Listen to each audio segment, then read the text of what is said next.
మనం చేర్చుకోవాలి. ఏదో ఒక రోజు అవకాశం వచ్చే రోజు అందరు మహిళల్ని హైదరాబాద్లో మహిళా శక్తి ఔటర్ రింగ్ రోడ్ మొత్తం మన 1 కోటి మంది మహిళల్ని ఔటర్ రింగ్ రోడ్ మొత్తం మీద మొత్తం అందరం మనం వచ్చి మన శక్తి మన బలాన్ని ప్రదర్శించేటట్టు చేద్దాం.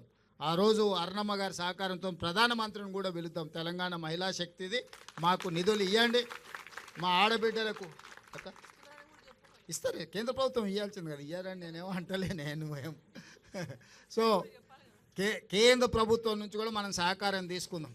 ఇది రాష్ట్ర కేంద్ర ప్రభుత్వాలు ఇచ్చిపుచ్చుకునే ధోరణిలో ఉండాలి. ఎన్నికలు వచ్చినప్పుడే రాజకీయాలు, మిగతా సమయంలో అభివృద్ధిలో వాళ్ళ వాటా వాళ్ళు అత్తగారింటి నుంచి అయినా తల్లిగారింటి నుంచి అయినా ఏదైనా పిల్లల మంచి కోసం వస్తుందంటే వద్దనేదే ఉంది. ఇప్పుడు అరుణమ్మకు ఇది తల్లిగారిలు, అవతల అత్తగారిలు. తల్లిగారింటికి ఏం తెచ్చినా అత్తగారింటికి ఏం తెచ్చినా మనం ఏం వద్దనేది లేదు. ఇంకా ఎక్కువ నిధులు తీసుకురావాలి అరుణమ్మ గారు. మనం అవసరమైనప్పుడు మనందరం కలిసి ఒక తాటి మీద నిలబడాలి, మన ప్రాంతాన్ని అభివృద్ధి చేసుకోవాలి. ఎన్నికలు వచ్చినప్పుడు ఎవరు రాజకీయాలు వాళ్ళు చేసుకుంటారు. ఇవాళ 1 కోటి మంది మహిళల్ని కోటీశ్వరులను చేయడమే లక్ష్యంగా, అందులో భాగంగా ఈరోజు ఈ పెట్రోల్ బంకు మనం ఏర్పాటు చేసుకున్నాం. నా సూచన, ఆల్రెడీ మనం జిల్లా మహిళా సమాఖ్యలకు బంగ్లాలు ఇచ్చినట్టున్నాము కట్టుకోవడానికి. అవి వేగంగా 5-5 కోట్లు ఒక్కొక్క జిల్లా మహిళా సంఘ భవనానికి ఇచ్చినాం. ఇవే కాకుండా ప్రతి జిల్లాల మొదటి స్థానంలో సిఎస్ గారు అన్ని జిల్లాలలో ఒక జిల్లాకు ఒకటి అన్ని పెట్రోల్ బంకులు ఇచ్చి ఏర్పాటు చేయాలి. ప్రభుత్వ భూములను ఎక్కడెక్కడ ఉన్నాయో వేయండి, మంచిగా బాగా వ్యాపారం జరిగే దగ్గర చూసి వాళ్ళకు ప్రభుత్వ భూమి ఇద్దాం.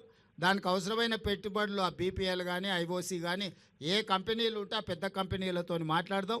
అరుణమ్మ గారి సహకారం కూడా తీసుకుందాం. ఎందుకంటే కేంద్ర ప్రభుత్వానికి సంబంధించిన సంస్థలు అవి, వాళ్ళ నుంచి కూడా పెట్రోల్ కానీ దీనికి కానీ ఏమేం కావాలనో మొదట జిల్లా స్థాయిలో చేద్దాం. తర్వాత కనీసం ఒక్కొక్క అసెంబ్లీకి ఒక్కటన్నా మనం ఈ పెట్రోల్ బంకులు పెట్టించేస్తే ఆ లోకల్ సమైక్యాలకు ఆర్థిక సమస్యలు తీరుతాయి. వాళ్ళ నిర్వహణ కోసం కానీ, వాళ్ళ ఇల్లు అంటే వాళ్ళ ఆఫీస్ కానీ, వాళ్ళ రెగ్యులర్ మీటింగ్లకు కానీ ఎలాంటి ఇబ్బంది లేకుండా ఉంటుంది.